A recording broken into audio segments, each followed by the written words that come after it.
हजरत अबू बकर सदीक ने फरमाया बिलाल तेनों मुबारक होए, अज तेनों मारन वाला नहीं आया बल्कि छड़ान वाला आ गया है। ओ बिलाल तू मुस्तफा दी नजरां च फिट आ गया है। बिलाल रो के कहंदे ने अबू बकर वेखे उमैया दे गुलामे चों कढ के किते अपना गुलाम ना बना ले, मैं ते मुस्तफा दा गुलाम बनना चाहना वा। अबू बकर बोल के कहंदे ने बिलाल तेनों मुबारक होए, तू मुस्तफा दियां नजरां च फिट आ गया। फरमाया बिलाल तेनों मुबारक होए, तू मुस्तफा दियां नजरां च फिट आ गया है। ते बिलाल रो के कहन लगे भी अबू बकर मेरे किड्डे चंगे मुकद्दर ने, मेरे किड्डे चंगे मुकद्दर ने, मैं रंग दा काला ते मेरे किड्डे चंगे मुकद्दर जे मैं मुस्तफा दियां नजरां च फिट आ गया। ते मियां साहब फरमांदे ने मैं को जे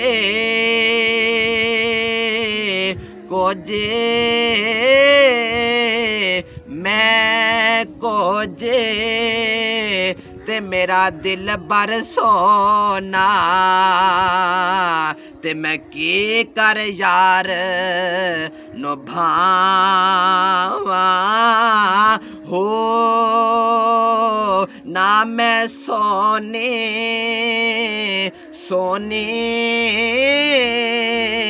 ते ना गुन पल्ले, ते मैं की कर यार नो भावा हो, वेरे मेरे ओ वरदाना है, वेरे मेरे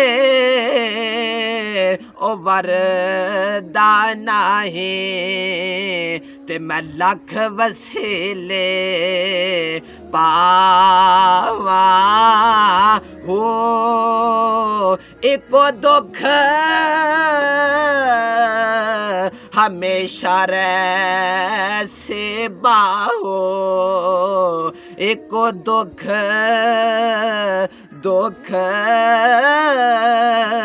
एको दुख हमेशा से बाहो, किते रोंदे ना मर जावा हो।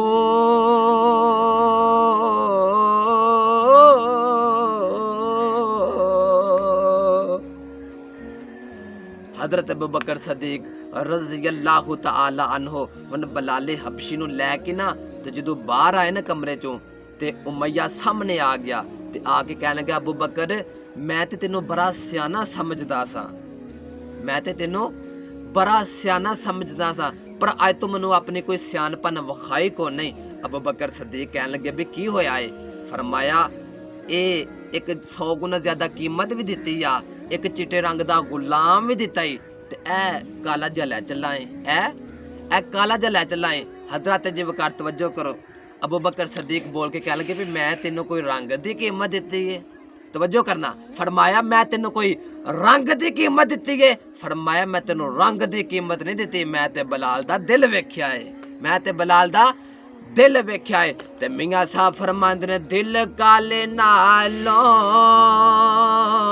मौका ले चंगा, ते जे कोई इसनो जाने हो, दिल काले नालों मौका लाए चंगा, एक देते यार पछाने हो, लखा फाजल फजीलता छड़ बैठे बाहो, लखा फाजल